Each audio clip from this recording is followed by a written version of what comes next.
एक पायनियर की गूंज नैन्सी ग्रेस रोमन को याद करते हुए। कौन थी नैन्सी ग्रेस रोमन? एक ब्रिलियंट दिमाग, बचपन से ही तारों को देखने वाली। उन्होंने कई मुश्किलों का सामना किया, साइंस की मर्दों वाली दुनिया में एक औरत, लेकिन उनका पैशन जबरदस्त था। नासा में वो एक लीडर बनी। उन्हें मदर ऑफ हबल कहा जाता था। उन्होंने स्पेस टेलीस्कोप्स के आइडिया को चैंपियन किया। उनका विजन अटूट था। उनकी कोशिशों से हमें क्या मिला? The Hubble space telescope. Hubble ने हमारी सारी सोच बदल दी। उनकी लेगेसी एक टेलीस्कोप से कहीं ज्यादा है। और दूर तक देखना, एक ऐसी दृष्टि जो हमें ब्रह्मांड के रहस्यों को समझने में मदद करेगी। द रोमन स्पेस टेलीस्कोप का विजन, यह एक नई क्रांति की शुरुआत है। इमेजिन करो, एक नई खिड़की, एक खिड़की जो हमें अनंत ब्रह्मांड की गहराइयों में ले जाती है, जो इस बड़े कॉस्मोस में खुलती है, जहां अनगिनत तारे और आकाश गंगाएं हैं। यह है Nancy grace Roman space telescope. Engineering का एक कमाल, एक अद्वितीय तकनीकी चमत्कार। यह डॉक्टर रोमन की कभी ना खत्म होने वाली स्पिरिट को आगे बढ़ाता है, उनकी विरासत को जीवित रखता है, हमें यूनिवर्स दिखाने के लिए तैयार। एक नई यात्रा की शुरुआत। रोमन इतना स्पेशल क्यों है? इसकी अनोखी विशेषताएं क्या हैं? इसका इनक्रेडिबल फील्ड ऑफ व्यू, यह हमें ब्रह्मांड का व्यापक दृश्य दिखाता है। यह आसमान का एक हिस्सा देख सकता है, एक विशाल क्षेत्र को कवर करता है, हबल से 100 गुना बड़ा। इसकी क्षमता अद्वितीय है। एक ही स्नैपशॉट में कॉस्मिक तस्वीरें खुल जाती हैं। अनगिनत रहस्यों का पर्दाफाश होता है, बड़े बड़े स्टार फील्ड्स को कैप्चर करते हुए। यह हमें तारों के समूह दिखाता है। यह सबसे पहले एक सर्वे इंस्ट्रूमेंट है। यह ब्रह्मांड का विस्तृत सर्वेक्षण करता है। इसका मेन मिरर शानदार है। इसकी गुणवत्ता अद्वितीय है। 2.4 मीटर्स चौड़ा। यह विशाल और शक्तिशाली है, कहीं ज्यादा एडवांस्ड, कहीं ज्यादा केपेबल। यह हमें ब्रह्मांड की नई गहराइयों में ले जाएगा। कॉस्मिक क्वेस्ट्स। रोमन क्या ढूंढेगा? रोमन एक क्वेस्ट पर है। यह क्वेस्ट बहुत ही खास है, कुछ सबसे बड़े सवालों के जवाब ढूंढने के लिए। ये सवाल हमारे अस्तित्व से जुड़े हैं। डार्क एनर्जी आखिर है क्या? ये अजीब, ना दिखने वाली फोर्स, ये यूनिवर्स को एक दूसरे से दूर धकेल रही है। ये फोर्स बहुत ही रहस्यमयी है। रोमन बड़े पैमाने पर कॉस्मोस का मैप बनाएगा। ये मैप बहुत ही डिटेल्ड होगा।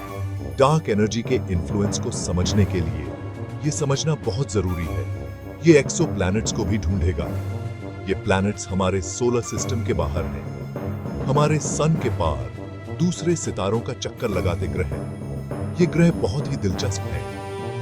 रोमन एक क्लेवर टेक्निक इस्तेमाल करेगा। ये टेक्निक बहुत ही एडवांस्ड है, जिसे ग्रेविटेशनल माइक्रोलेंसिंग कहते हैं। ये टेक्निक लाइट को बेंड करती है, हर साइज के प्लैनेट्स का पता लगाते हुए।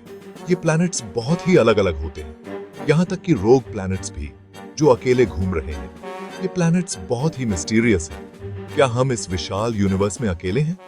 ये सवाल बहुत ही इंट्रीगिंग है।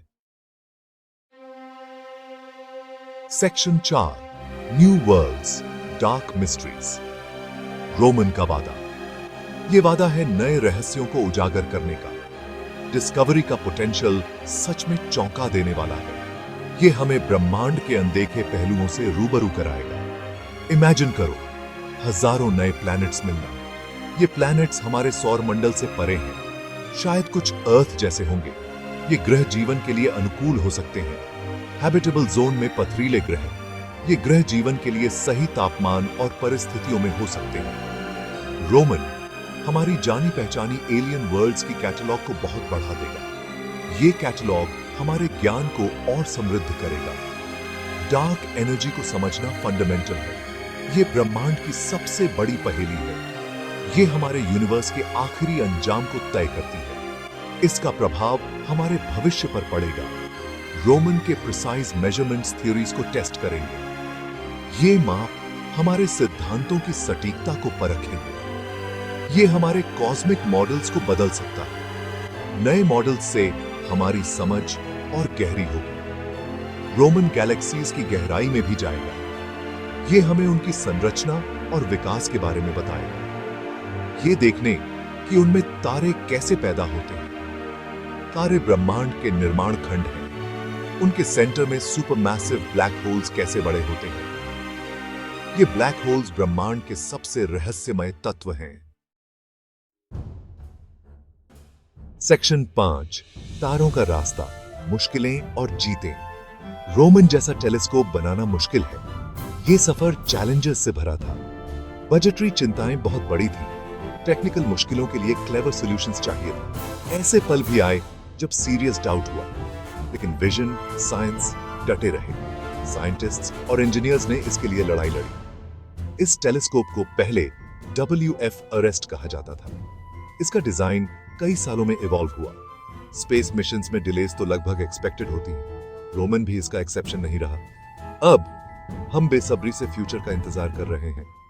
रोमन जल्द ही लॉन्च होने वाला है।